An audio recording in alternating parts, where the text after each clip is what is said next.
आपको प्लान ऐसा करना है कि सामने वाले फोल्डर निकलने से पहले तक पूरा प्लान देने तक उसके दिमाग में सस्पेंस बना रहना चाहिए, तो प्लान आपकी हिट हो जाएगी। क्लियर है?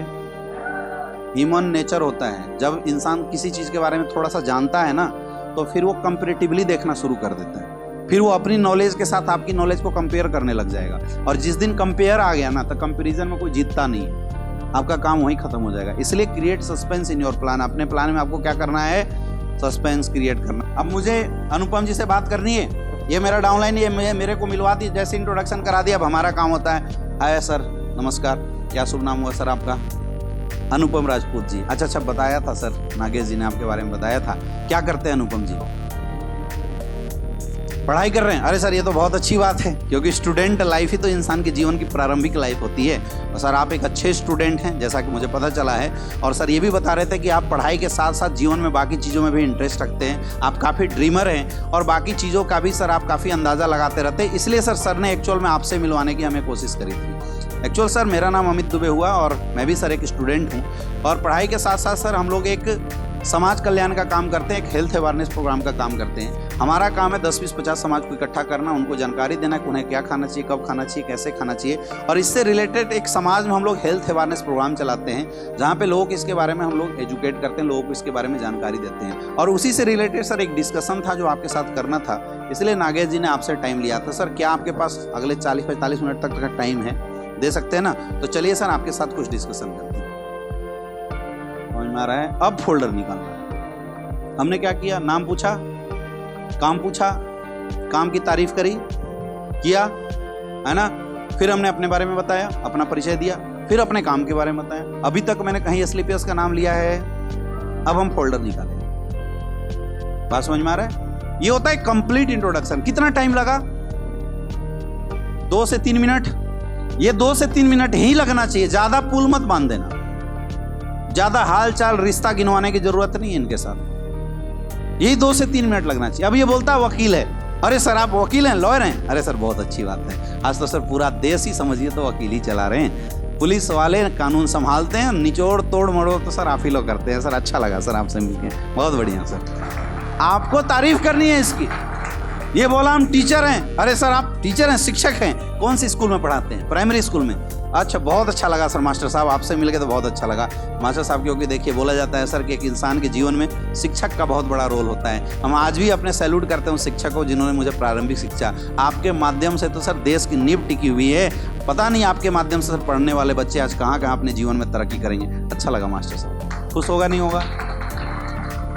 कुछ भी बोला किसान है। अरे सर वाह, अच्छा लगा, आपसे हाथ मिलाते हुए मुझे गर्व फील हो रहा है कि आप किसान हैं। क्योंकि इंसान चाहे पैसों की बात कितनी भी करे, लेकिन किसान अगर खाना ना उगाए तो क्या खाएगा? सोना चांदी। सर, आपके माध्यम से पूरा देश खाना खा रहा है। अच्छा लगा आपसे मिलकर। तारीफ करनी है आप, कुछ भी बोले कर देना तारीफ। कोई बोला क्रिमिनल हो, अच्छा बहुत बढ़िया सर, आप ही हैं तो देश चल रहा है। आप लोग ना होते तो शायद नियम कानून का कोई बरकत नहीं होता। गलत लोग से ही अच्छे लोगों की पहचान है। सर, अच्छा लगा आपसे मिल। जो बोले आपको दिमाग में रखना है, ये जो बोले अपने को क्या करना है? ये बोला चोर हूं, अच्छा सर बहुत अच्छी बात है सर। आप लोग नहीं होते तो सर पता नहीं अमीरों को लूटता कौन, आप लोगों का सर बोझ खाली करते हैं। अच्छा लगा सर आपसे मिलकर। कहने का मतलब ये है, समझो, मैं समझाना ये चाहता हूं कि सामने वाला जो भी प्रोफेशन बोले, आपको उसकी तारीफ करनी। समझ में आ रहा है? तारीफ, कोई बोला गृहिणी हूं, नहीं मैडम, आप गृहिणी थोड़ी हैं, आप हाउस मेकर हैं। क्योंकि आज लोग अक्सर हाउस वाइफ बोलते हैं, लेकिन रियल में देखा जाए तो घर चलाने में उस परिवार के महिलाओं का बहुत बड़ा रोल है। आज अगर जेंट्स, आपके हस्बैंड भी बाहर जाके अच्छा काम कर पा रहे हैं, उसमें आपका रोल है। बच्चों की परवरिश, लोगों को टाइम पे खाना देना, लोगों का पालन पोषण, असली जिम्मेवारी परिवार तो आप चला रहे हो मैडम, गृहिणी नहीं। आप तो घर बनाने वाले हो। अच्छा लगा आपसे मिलकर। आपको हर चीज में तारीफ ढूंढनी है। क्लियर है? क्लियर है? अब तारीफ के बाद आपको फिर अपना नाम बताना है, फिर अपने काम के बारे में बताना। हाँ जी, नकारा है तो ऐसी हमारे काम का है। बोला कुछ नहीं करते हैं। अरे सर, इस उम्र में भी सर आप कुछ नहीं कर रहे हैं, क्या बात है? पिताजी क्या करते हैं आपको? अच्छा सर, अच्छी बात है। और सर, आप गरीब परिवार में रहते हैं तो बहुत दुख की बात है। और सर, अच्छा लगा क्योंकि आप रियल अब हमारे काम के हो, हम आपको कुछ करना सिखाएंगे। समझ में आ रहा है? उम्र ज़्यादा है और हाँ तो सर हम आप ही की तलाश कर रहे थे, मुझे भी ऐसे लोगों की ज़रूरत थी जो एक्सपीरियंस होल्डर हो और फ्री हो, ताकि आपके साथ हम कुछ अच्छा कर सकें। समझ में आ रहा है? ये भी तो एक तारीफ है कि सर मुझे आपकी ज़रूरत थी, वो भी खुश हो जाएगा, हाँ यार कुछ करते होते तो है नहीं, चलो इसका साथ ही दे देते हैं। ये होता है इंट्रोडक्शन। समझ में आ रहा है?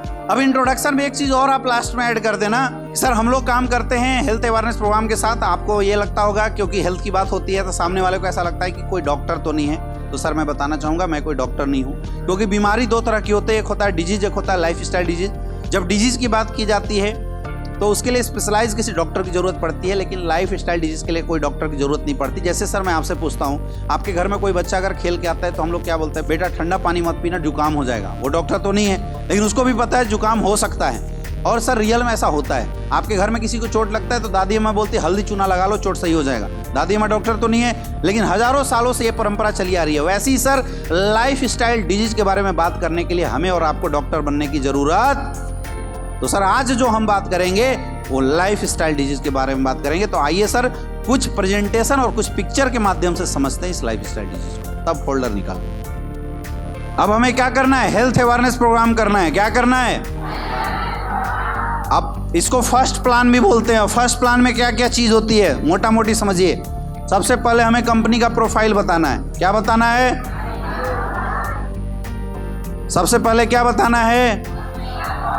कंपनी का प्रोफाइल बताना है। सर हम जिस संस्था के साथ काम करते हैं, मैडम हम जिस संस्था के साथ काम करते हैं उसका नाम है स्लीपियस वेलनेस प्राइवेट लिमिटेड। अगर आईडी कार्ड है तो निकाल के सामने ऐसे दिखाना होता है आपको, ठीक है। हमारी संस्था 9 नवंबर 2014 से काम कर रही है। हमारी संस्था गवर्नमेंट ऑफ इंडिया द्वारा एफिलिएटेड संस्था है, जिसके पास सारे सर्टिफिकेशन मौजूद हैं। हमारी संस्था के पास खुद की 5-5 फैक्ट्री है और वहीं से हमारे सारे प्रोडक्ट बनते हैं। द्वारिका सेक्टर 17 में हमारा हेड ऑफिस है और वहीं से पूरे इंडिया के अंदर हमारा बिजनेस जो है वो डिस्ट्रीब्यूट होता है। पिछले 9 साल के अंदर हमारी संस्था के पास आज 500 से ज़्यादा फ्रेंचाइजी है। पूरे हिंदुस्तान में 9 से ज़्यादा वेयर हाउसेस हैं और लाखों लोग आज हमारे संस्था के साथ काम कर रहे हैं। पिछले 9 साल के अंदर हमारी संस्था ने इतना बेहतरीन और इतना ज़बरदस्त काम किया कि आज हमारे संस्था को गवर्नमेंट ऑफ इंडिया और बहुत सारी इंटरनेशनल संस्थाओं द्वारा बहुत सारे अवार्ड एंड रिवार्ड्स भी मिले हैं, जैसे चैंपियन ऑफ चेंज का अवार्ड, ये देखिए सर फोटो। इसके अलावा बिजनेस एक्सेलेंस अवार्ड है ना, संकल्प सिद्धि अवार्ड, जितने भी अवार्ड्स वाले जो फोटो हैं वो सब हमें दिखाना है। हमारी संस्था आने वाले समय में इस देश के लिए समय पे काम भी किए। जैसे पुलवामा अटैक हुआ था उस समय हमारी संस्था ने पुलवामा में शहीद हुए सैनिकों के लिए 20 लाख रुपए का डोनेशन भी दिया था। जब कोविड का समय था, उस कोविड के समय में हमारी संस्था ने फीड द नीडी प्रोग्राम चलाया था, जिस प्रोग्राम के तहत हमने 600 शहरों को गोद लिया था और डेली 500 लोगों को खाने पीने की व्यवस्था हमारे संस्था के द्वारा की गई थी। और यही वजह है कि आज बहुत सारे अवार्ड्स एंड रिवार्ड्स हमारी संस्था को मिला है। और हमारे संस्था के managing director mister Sanjeev Kumar sir को फोर्ब्स मैगजीन के अंदर इनके अच्छे कारनामों की वजह से पब्लिश्ड भी किया गया था। ये देखिए सर, इतने सारे रिकॉर्ड हैं हमारी संस्था के पास। तो आखिर हम लोग काम क्या करते थे ये जानना हमारे लिए ज़रूरी है। तो पहला हमने क्या बताया, कंपनी का प्रोफाइल बता सकते हो। 2-4 पॉइंट छूट भी जाए आपसे तो कोई प्रॉब्लम नहीं है। प्लान देने से पहले खुद के अंदर एक कॉन्फिडेंस रखो, यू आर द बेस्ट। इसलिए प्लान देने से पहले ये बात समझना जरूरी है कि आप कितना अच्छा प्लान देते हैं ये मायने नहीं रखता, ये मायने रखता कितने कॉन्फिडेंस के साथ प्लान देते हैं। तो 2-4 बातें जो मैं बता रहा हूँ अगर भूल भी जाए, छूट भी जाए तो आपको परेशान होने की जरूरत। कई लोग प्लान देते समय एक आध छूट जाता है, जीभ निकाल देते हैं। नहीं करना, महसूस मत होने देना कि कुछ छूट भी गया, क्योंकि क्या क्या डायलॉग बोलना चाहिए तो हमें पता है ना, और आपको पता है, सामने वाले को थोड़ी पता। सामने वाले को तो जो बोलोगे वही प्लान है। यस या नो? मैं फिर रिपीट करता हूं, सामने वाला ना आपके प्लान को देख के ज्वाइन होता है, ना प्रोडक्ट को देख के, आपको देख के ज्वाइन होने वाला। इसलिए आपका कॉन्फिडेंस कैसा होना चाहिए? जबरदस्त होना चाहिए, आपका कॉन्फिडेंस बढ़िया होना चाहिए। तो सबसे पहले हमने क्या बताया, उसके बाद what's change in life style. ऐसे हाथ करके बता देना, ये देखिए सर हमारे सर्टिफिकेट इतने सारे हैं, तुम समझो क्या क्या है। ये फोटो दिखाई दे रहा है, बताना है सर एक इंसान का शरीर इन तमाम चीजों से मिलकर बना हुआ है। क्लियर है? और एक चीज और समझो, फोल्डर हमेशा ऐसे पकड़ा जाता है। कैसे? एक हाथ में आपका पेन होना चाहिए और दूसरा हाथ ऐसे। कई लोग प्लान ऐसे देते हैं, ऐसे दोगे तो सामने वाले को क्या समझ में आएगा? हमेशा जो रिटेन है वो किसकी तरफ होना चाहिए। और अगर आप टेबल पे बैठ के प्लान दे रहे हैं तो आपका फोल्डर थोड़ा ऐसे होना चाहिए। हमेशा जिस हाथ को आप ज़्यादा इस्तेमाल करते हैं, if you are left hander, तो आपके राइट हैंड में फोल्डर होना चाहिए, और अगर आप राइट हैंडर हैं तो आपके लेफ्ट हैंड में फोल्डर होना चाहिए, और राइट हैंड से फोल्डर ऐसे पलटना चाहिए। क्लियर है? This is the best way. कई लोग क्या है, फोल्डर पे ऐसे रख देते हैं और इत्मीनान से प्लान देते हैं। थोड़ा कष्ट झेलो, फोर्स के साथ प्लान देना होता है। आप आवाज में आपके जितना दम होगा, फोल्डर में जितना आप आसानी से रख दोगे ना, सामने वाला खींच लेगा। देना ही मत पूरे प्लान में। वो बोले देखे थोड़ा सा रुकिए, पूरा बता लेते हैं फिर देखना। क्लियर है? सामने वाले को पूरे प्लान में बोलने मत देना। वो अगर वो करेगा, मेरा एक सवाल है, कोई बात नहीं सर, लास्ट में पूछिएगा, अभी आगे समझिए। जब तक आपका प्रेजेंटेशन खत्म नहीं हो जाता है तब तक सामने वाले को कुछ भी बोलने का मौका, अगर वो बोले चुप करा देना। समझ में आ रहा है? उसका ध्यान अट्रैक्ट करने के लिए आपको बार बार अपने पेन का सहारा लेना पड़ता है। जैसे हम लोग प्लान देते थे, ये देखिए सर, एक इंसान का शरीर तमाम चीज़ों से मिलकर बना हुआ है। अब हम अगर अपना पेन, ये पेन रखते थे ऐसे हमेशा, और उसका नुकीला वाला पार्ट ऐसे निकाल के, है ना। अब हमने बताया सर ये देखिए इंसान का शरीर इन तमाम चीज़ों से मिलकर बना हुआ है ना। तो यहाँ लाने से पहले ऐसे करते थे। अगर ये सोने की कोशिश करेगा तो बात समझ में आ रही है? इसलिए हमेशा ऐसे करना है ताकि उसका ध्यान यहाँ आए।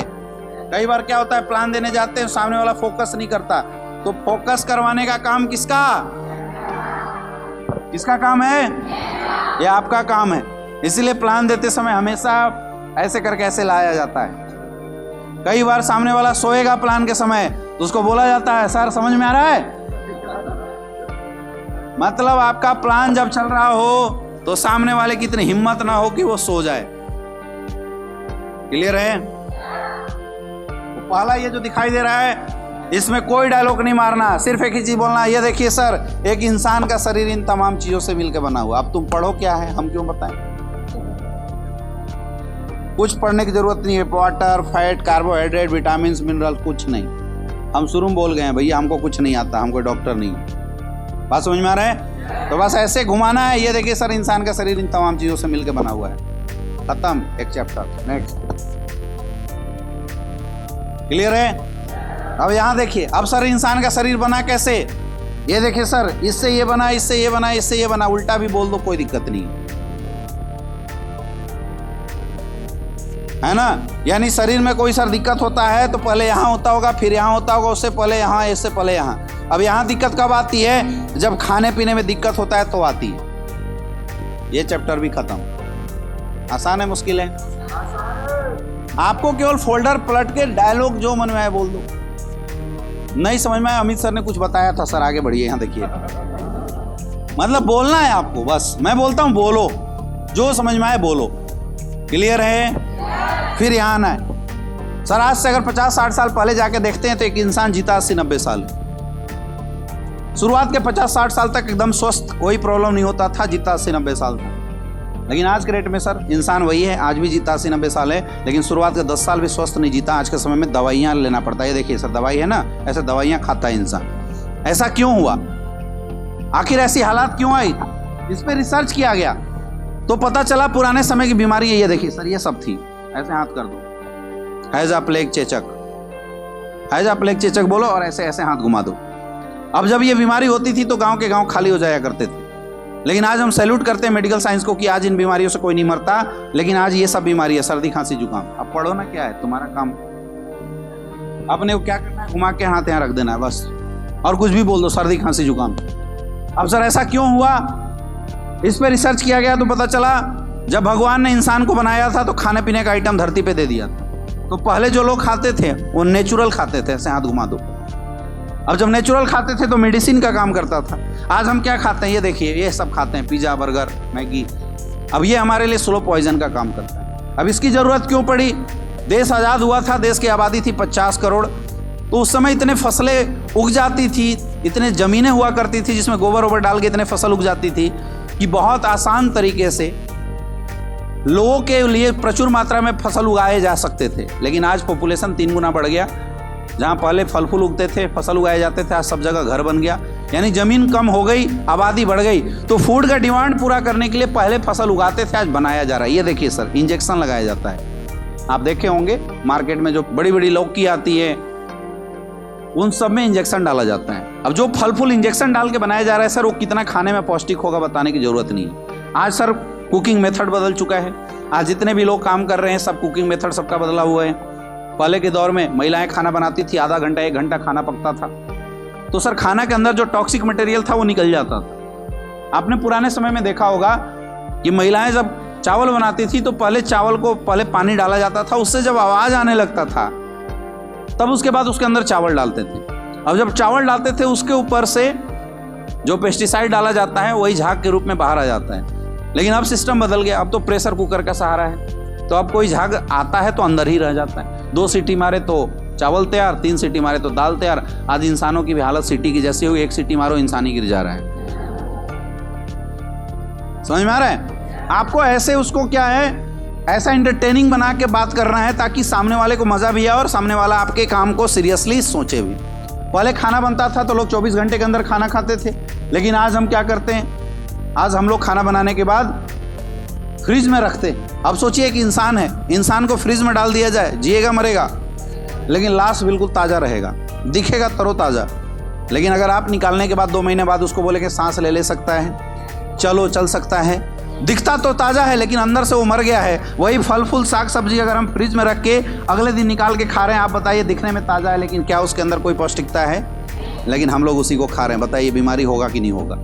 आज जिस घर में भी देखिए कोई भी फल फूल उगाने के लिए पेस्टिसाइड का सहारा लिया जाता है। ये देखिए ये बंदा नाक में मास्क लगाया हुआ है, पेस्टिसाइड का छिड़काव कर रहा है। जो चीज़ सांस से अंदर चला जाए प्रॉब्लम कर सकता है, उसी को हम लोग खा रहे हैं। बताइए समस्या क्रिएट करेगा नहीं करेगा? पूछना है, सामने वाले से पूछना है। आज सर आपको पता ही होगा, जिस घर में भी जाइए लोग कोल्ड ड्रिंक का सहारा लेते हैं। अब 1 ग्लास कोल्ड ड्रिंक में 16 चम्मच जितना पानी चीनी पाया जाता है। अब अगर आपको डेली 16 चम्मच चीनी पिलाया जाए, जिंदा रहेंगे मरेंगे? यही वजह है कि आज कोल्ड ड्रिंक पीने वालों के लिए हजारों बीमारियां आज लोगों के सामने लाके खड़ी हुई।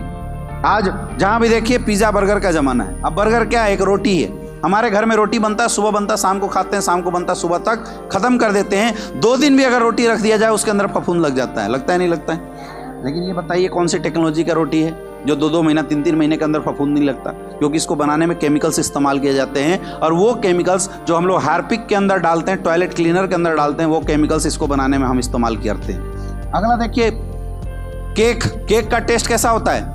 मीठा होता है। आपके घर में चीनी गुड़ गिर जाए 2 मिनट के अंदर चींटी आ जाती है, लेकिन आप केक रख के देखना, ना एक मक्खी आएगी ना एक चींटी आएगी। होता है नहीं होता है तो मीठा। जानवरों को भी पता है इसको नहीं खाना चाहिए, मर जाएंगे, लेकिन इंसान फिर भी खा रहा है। इस केक को बनाने के लिए नेल पॉलिश में जो थिनर महिलाएं इस्तेमाल करती है उसका इस्तेमाल किया जाता है ताकि इसका टेस्ट खराब ना हो। आप उसी को खा रहे हैं, बताइए नुकसान करेगा फायदा करेगा?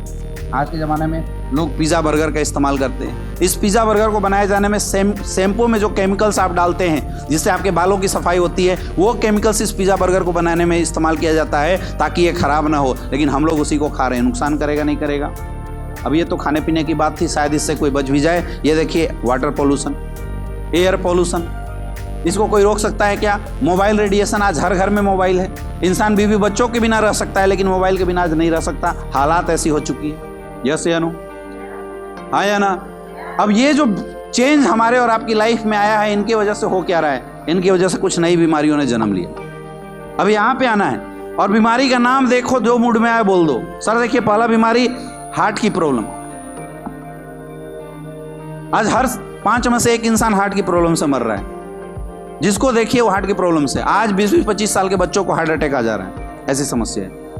पहले लोग बोलते 3 बार अटैक आएगा तो मरेगा, लेकिन आज 1 बार में खल्लास, पता नहीं चल रहा है क्यों मर गया। हो रहा है नहीं हो रहा है? डायबिटीज की समस्या, हर 7 में से 1 इंसान को डायबिटीज की प्रॉब्लम है। पहले लोग बोलते थे डायबिटीज अमीरों की बीमारी है, लेकिन आज आप देख सकते हैं गाँव-गाँव में लोग डायबिटीज से मर रहे नहीं मर रहे। आज अर्थराइटिस की प्रॉब्लम, हड्डियों का टेढ़ा मेढ़ा हो जाना। शायद ही आपके घरों में कोई ऐसा होगा जो 50 साल से ज़्यादा हो जाए और उसके घुटने में दर्द ना होता हो। है या नहीं है? किसको दर्द है सर बताइए? आपके घर में किसी को डायबिटीज़ है? किसको है? दादाजी को डायबिटीज़ है। कब से है? तो परेशान है नहीं है, अगर उनका समाधान मिल जाए तो कैसा रहेगा। अब दिमाग में बैठा लेना, ये हमारा कौन सा प्रोडक्ट लेगा, डायबोडोग। हर प्रोडक्ट के बाद, हर बीमारी के बाद पूछना है, आज सर मोटापे की शिकायत है, आज हर 5 में से एक इंसान मोटापे से शिकायत है, आज हाइपर टेंशन जैसी समस्या, लोग टेंशन में रहते हैं। पुराने समय में माँ बाप बच्चे को पीट देते थे, एक बच्चा बात तक नहीं बोलता था, और आज अगर आप बच्चों को पीटोगे तो बस्ता चला कर मारता है माँ बाप को उल्टा। होता है नहीं होता है, गंदी गंदी गालियाँ बच्चे दे रहे हैं, क्यों? क्योंकि सब हाइपर टेंशन के शिकार हो चुके हैं। अब माँ बाप को लगता है ऐसा क्यों हो रहा है, भैया जो कोल्ड ड्रिंक, पिज्जा, बर्गर, आप प्यार मोहब्बत में अपने बच्चों को आइसक्रीम खिला रहे हैं, ये सब उसी का दुष्प्रभाव है, आपके बच्चों को हाइपर टेंशन हो रहा है। लेकिन हम लोग क्या है, खिलाए जा रहे हैं। कैंसर जैसी बीमारी आज आम हो गई है, जिसको देखिए उसको कैंसर हो जा रहा है। सर आपके जानने पहचानने वाले में कहीं ना कहीं आपने जरूर सुना होगा कि फलना को कैंसर हो गया, जो कि बिल्कुल स्वस्थ हुआ करता था। है या नहीं है? कौन है पूछो। सर किसी को हार्ट की प्रॉब्लम है क्या? कौन है पूछो। इससे पूछने से आपको पता चल जाता है कि हमारा फ्यूचर किस प्रोडक्ट का यूजर बनेगा। अगला ऑस्टियोपोरोसिस, हड्डियों की समस्या, एलर्जी जैसी शिकायत आज लोगों को है, स्टोन की प्रॉब्लम है, गायनिकोलॉजिकल प्रॉब्लम, आज हर घरों में बच्चे न होने की समस्या है। अगर महिलाएं हैं तो उसका 20% पैसा पुरुष का तो महिलाओं के ट्रीटमेंट में चला जाता है। आज किडनी की प्रॉब्लम, लीवर की प्रॉब्लम, लोग परेशान हैं। पुराने समय में लोग खाना खा के परेशान होते थे, आज के डेट में खाना पचाने में लोगों को परेशानी हो रही है, ये पचाए कैसे, ये सिचुएशन हो रही है। अब सर ये प्रॉब्लम ऐसी है जो न जाने कहाँ से कैसे हम सबके घरों में आ चुका है। आपके घर में भी सर कोई ना कोई एक समस्या ऐसी जरूर होगी जिससे आपका घर परिवार परेशान होगा। है या नहीं है?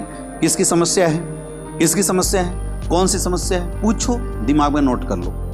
अब सर हमारे और आपके घरों में किसी को कोई समस्या होता है तो क्या करते हैं? डॉक्टर के पास जाते हैं, हॉस्पिटल में जाते हैं। लेकिन अगर डॉक्टर के पास भी सही नहीं होता तो क्या करते हैं? बड़े डॉक्टर के पास, बड़े हॉस्पिटल में जाते हैं, राइट। यानी कुछ भी हो जाए, पैसा कितना भी लगे, हम इस बात पे ध्यान नहीं देते हैं, लेकिन इलाज जरूर कराते हैं। लेकिन मैं बोलता हूँ, क्या हो जब आप इलाज भी कराएं और रिजल्ट ना आए? क्या हो जब सर्दी खांसी जुकाम से आपके घर वालों की मौत हो जाए? क्या करेंगे उस समय? ये मैं ऐसे ही नहीं बोल रहा हूँ। आज आप रिपोर्ट जाके देखिए, जो डॉक्टर एलोपैथिक साइंस के सहारे एंटीबायोटिक खिलाते थे, आज वो एंटीबायोटिक काम करना बंद कर दिया। कोरोना क्या था? एक सर्दी खांसी जुकाम ही तो था, लेकिन लोगों का ट्रीटमेंट क्यों नहीं हो पाया? क्योंकि आज के डेट में वायरस बैक्टीरिया इतना डेवलप कर चुके हैं, एंटीबायोटिक भी लोगों पे काम नहीं कर रहा। आज हालत ऐसी हो गई है कि लोग सर्दी खांसी जुकाम से मरेंगे। आप याद कीजिए, जब हम लोग छोटे थे, सर्दी खांसी जुकाम होता था तो मम्मी पापा बोलते 3 दिन रुक जा, 5 दिन रुक जा, अपने आप सही हो जाएगा। लेकिन आज 5 दिन में नहीं, कई महीनों लग जा रहे हैं, सर्दी खांसी जुकाम खुद तो सही होता ही नहीं।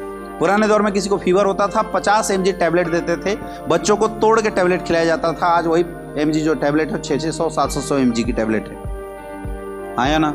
यानी हालात ऐसे होने वाली हैं कि आपके घर में किसी को सर्दी खांसी जुकाम होगा, आप हॉस्पिटल में लेके जाएंगे और उसकी जान चली जाएगी। क्या करोगे तब? सोचिए, ये बहुत बड़ा मुद्दा है। क्योंकि सर जब एलोपैथी खत्म होगा तो एक ही टेक्नोलॉजी हमारे पास, आयुर्वेद। क्योंकि आयुर्वेद इस्तेमाल करने वाले को सर्दी खांसी जुकाम नहीं होता, आयुर्वेद इस्तेमाल करने वाले को कभी भी कोई साइड इफेक्ट नहीं होता। तो मेरा एक रिक्वेस्ट है सर, इस हेल्थ अवेयरनेस प्रोग्राम के साथ आप अपने घरों में आयुर्वेद इस्तेमाल कराना शुरू कर दीजिए। लेकिन आयुर्वेद के साथ सबसे बड़ी प्रॉब्लम यह है कि आज आयुर्वेद ओरिजिनल मिलना मुश्किल है। सर हमारी संस्था ने इस चैलेंज को एक्सेप्ट किया और हमारी संस्था ने लिक्विड प्रोफाइल आयुर्वेद लोगों को प्रोवाइड कराया।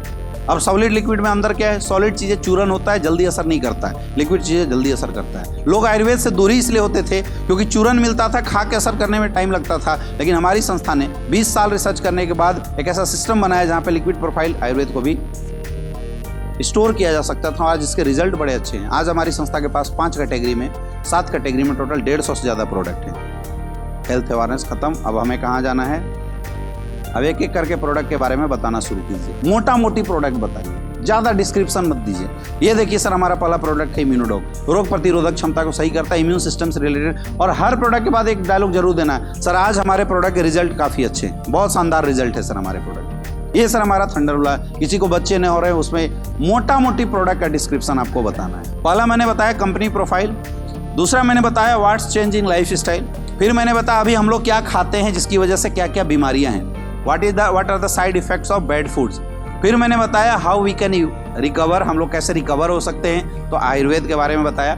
और मैंने थोड़ी सी आयुर्वेद के बारे में डिटेल बात करी। इतना अगर हम बात कर लेते हैं तो हमारा हेल्थ अवेयरनेस जो प्लान होता है वो परफेक्ट हो जाता है।